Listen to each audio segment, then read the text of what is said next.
你的主管在一次会议上问你，你觉得这个案子有没有问题？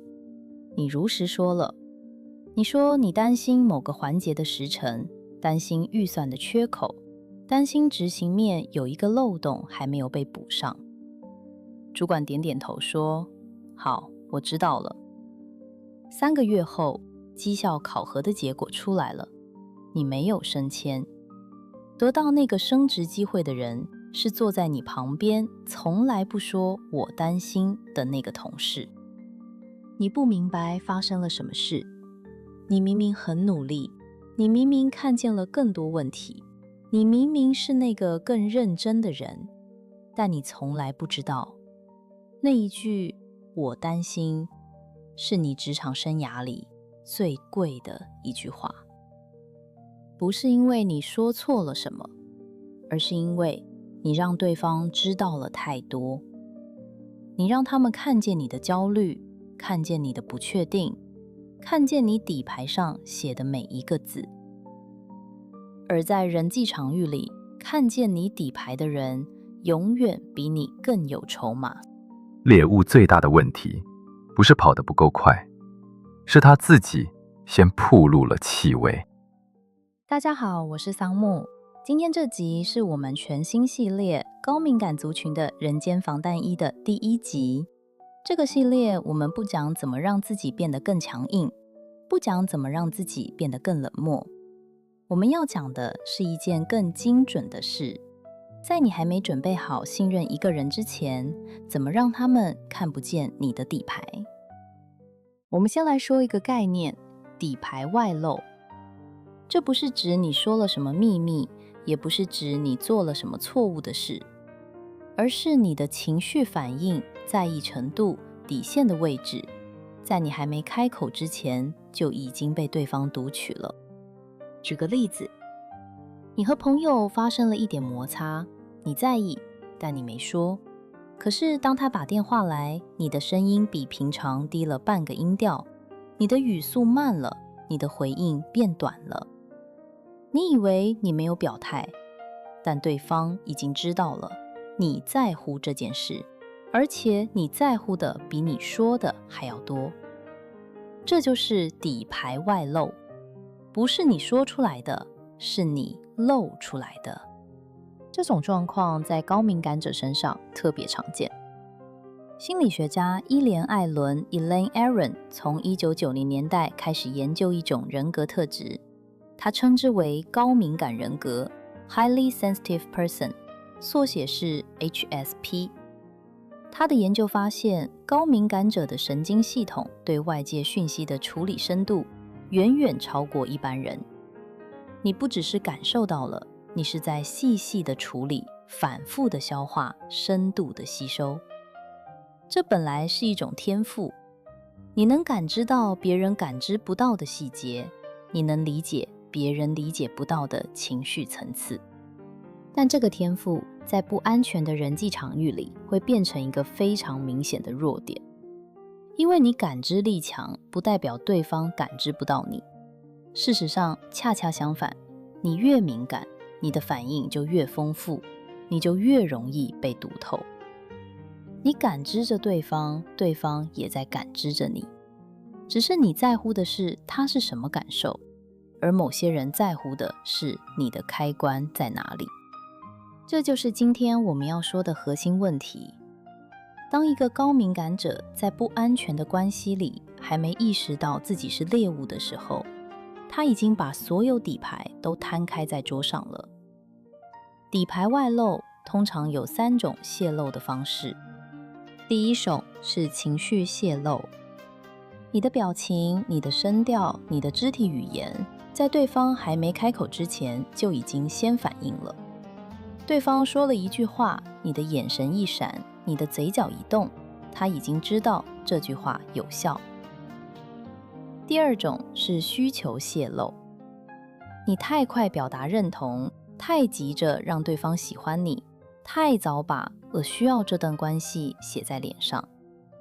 当对方发现你需要他的程度远大于他需要你，权力的天平就已经倾斜了。第三种是底线泄露，在压力出现的第一秒，你就先退让了，你让对方学到了一件事，这个地方可以踩。说到这里，我知道有人心里会出现一个很合理的疑问，那如果案子真的有问题，我难道要闭嘴不说？那出了事，老板来追究，我怎么办？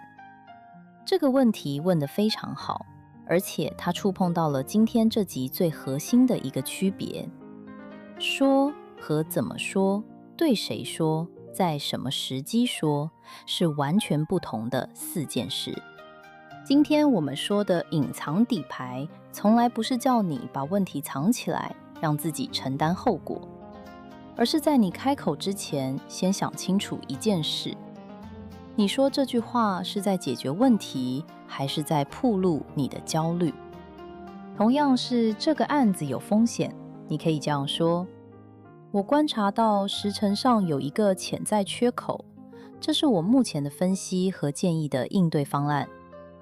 这句话传递了资讯，展现了判断力，同时没有把你的不安全感一起打包送出去。这就是底牌和资讯的差别。资讯是你选择揭露的，底牌是你不自觉泄露的。前者让你看起来专业，后者让人看见你的软肋。现在我们换一个视角，如果你是那个善于在人际场域中取得优势的人，你会怎么做？你会观察，你会等待，你会搜集情报，然后隐藏自己。我在职涯早期曾经遇过一个这样的人，他从来不主动说自己的立场，永远是在问问题，在听，在点头。后来我才明白，他不是在聊天，他是在建立一份每个人的弱点清单。赛局理论里有一个概念叫做资讯不完全赛局，意思是在一场博弈里，掌握更多对方资讯的那一方永远拥有策略优势。他们不一定读过赛局理论，但他们知道一件事，知道的越多，赢面越大。这其实就是孙子兵法里那句话的现代版：知己知彼，百战百胜。只是在人际场域里，很少人意识到，这场仗从你们第一次对话就已经开始了。那他们具体在观察什么呢？第一，你对哪些话题的反应特别大，这是在找你的情绪按钮。第二，你在什么情境下最容易让步，这是在绘制你的底线地图。第三，你最需要被谁认可，最害怕失去哪段关系，这是在锁定你的情感杠杆。只要找到这3个坐标，一个善于操控的人就可以在几乎不留痕迹的情况下，持续影响你的决策。还有一件事，很多人忽略了，操控型人格在靠近你的初期，往往不会直接踩你的界限，他会先轻轻试探，说一句有点越界的话，做一个有点越界的举动，然后静静地观察你的反应。你笑着说没关系，他学到了，这里可以继续推进。你皱了一下眉头，但没有说话，他学到了，这里也许可以再试一次。你明确说了不舒服，他才会暂时退后，但他已经在你的边界地图上做了一个记号。他们不是天生坏，他们只是在做一件事，找到你的开关在哪里。好，现在我们进入今天最核心的部分。在开始之前，我需要先说清楚一件事。今天我用捕食者这个词，不是在教你去伤害别人，不是在教你变得冷漠，更不是要教你用操控对抗操控。我说的从猎物变捕食者，是指你开始拥有和对方同等的策略意识。你开始知道自己在做什么选择，而不是被动的被读取、被拿捏、被消耗。这是积极的自我保护，而不是主动式的攻击。隐藏底牌有4个心理层次，我们一层一层来拆解。第一层是情绪管理层，简单来说，就是让你的脸不再是一本说明书。心理学家丽莎·费德曼·贝瑞特 （Lisa Feldman Barrett） 的研究发现，能够精细命名自己情绪的人，在情绪调控上拥有更强的主导权。这个能力，他称之为情绪颗粒度 （Emotional Granularity）。白话一点说，你对自己情绪的描述越精准，你就越不容易被它牵着走。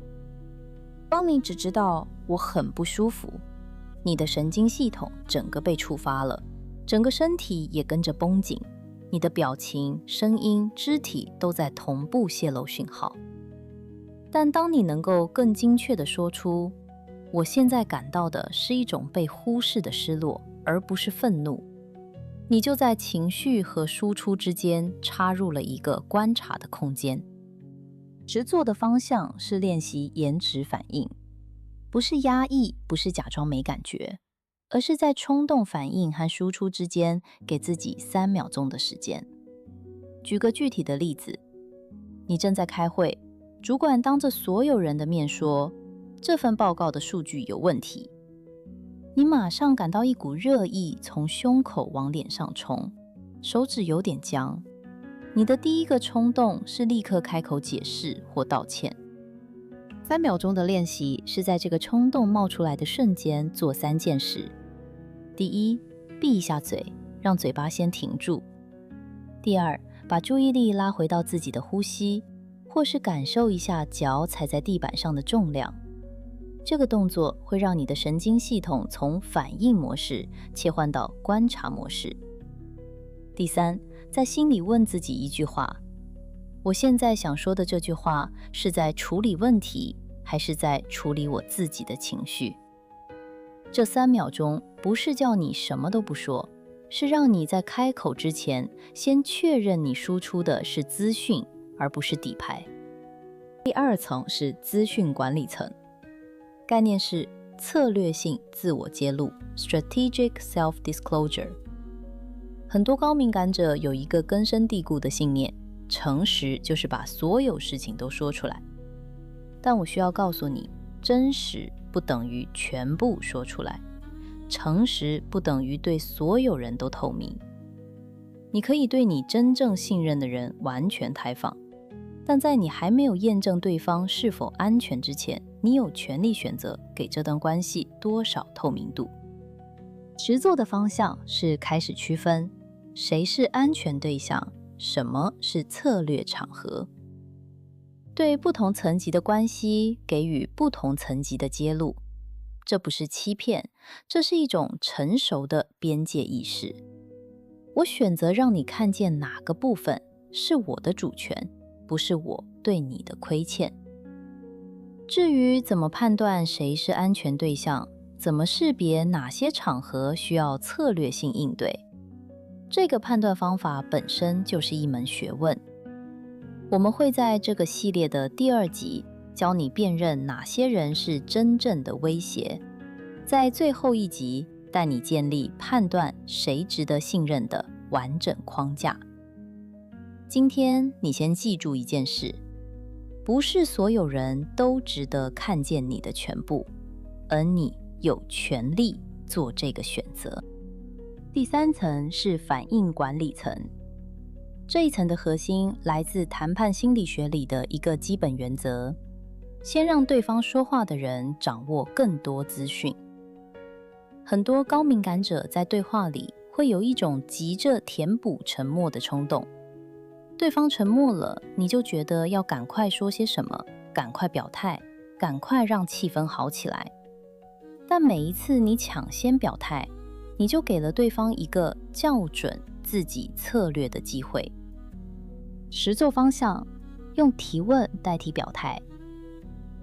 当对方说了一句你不确定如何回应的话，不要急着给答案，试着问一句：你说的这个，你是指……这一句话做到了2件事：第一，你搜集到了更多资讯；第二，你保留了自己的立场。沉默也是一种回应，让对方先动，不是你输了，是你在搜集情报。这里有人可能会问，万一对方也不愿意先说话呢？两个人都在等，不就僵住了吗？这种情况确实存在，但你要注意一件事，真正善于操控的人，沉默是一种施压工具，他在等你先开口，先铺路。而你如果能够在沉默里维持稳定，不焦虑，不急着填补，你反而已经传递了一个很清楚的讯号，我不会因为沉默而乱了阵脚。这个时候，就算你决定先开口，你也已经不是在被迫表态，而是在主动选择说什么。你可以开口问一个问题，说一句中性的观察，重点不是谁先说话，而是你说出去的是你选择给对方看的资讯，不是你的底牌。第4层是课题分离层，前3层处理的是你如何输出，这一层要处理的是更深的一件事，你如何不被对方的反应绑架。阿德勒的个体心理学里有一个核心概念，叫做课题分离 （separation of tasks）， 把这是我的课题和这是对方的课题清楚地分开。用最直白的话来说，就是别人的情绪不是你的作业。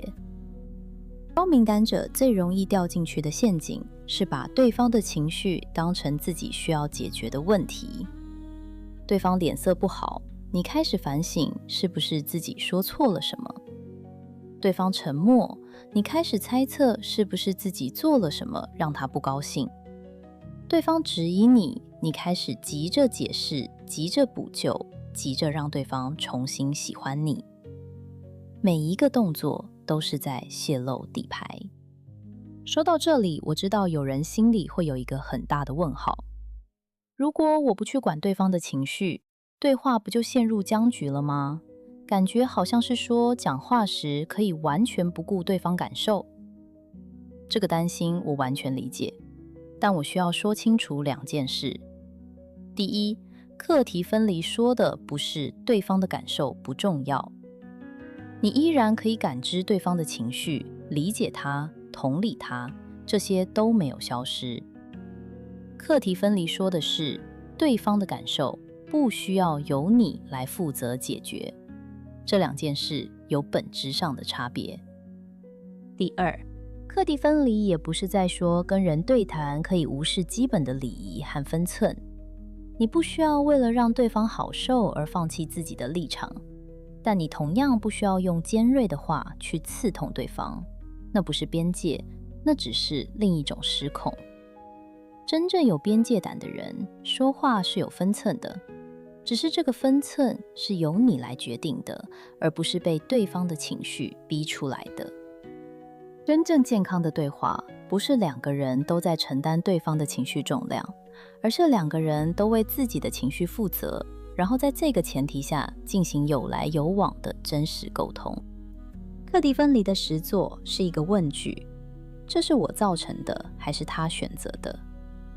当对方沉默、冷脸或表现出不满，先停下来问自己这句话：不是每一个人的情绪都是你需要承担的责任。还有一个非常具体的技巧是关于眼神的。如果你在面对强势的人或是感受到压力的对话时，觉得直视对方的眼睛让你非常紧张，试试这个方法，把你的视线焦点从对方的眼睛移到对方的眉心。这个移动在视觉上几乎不可察觉，对方不会知道你在看哪里，但在你的心理上会发生一件非常关键的事，你不再只是在接收对方的眼神，你变成了在观察他。同时在心里对自己说，对方的质疑是他自己的情绪课题，与我无关。视线焦点的物理移动加上课题分离的内在暗示，这2件事合在一起，就是一道对方看不见的心理防火墙。这句话是我花了很长时间才真正懂的事。你以为沉默是输了，但在真正的棋局里，后翻牌的人才是赢家。我知道今天讲了很多策略性的东西，可能有人会开始担心，这样下去，我是不是会变成一个很冷漠的人？我是不是会失去自我，变得不像自己？我想告诉你，不会的。高敏感从来不是诅咒。你的感知力、你的同理心、你对细节的关注、你对关系的深度投入，这些都是非常珍贵的资源。只是这些资源过去是在没有防护的状态下运作的。还有第三个担心，我觉得也很值得提出来。如果我每次说话都要这样思考、这样计算，是不是更容易心累？这样的人生感觉很耗神。我想告诉你，今天讲的这些，不是要你永远活在戒备状态里。这些防备的练习是为了让你在真正需要保护自己的场合有工具可以用。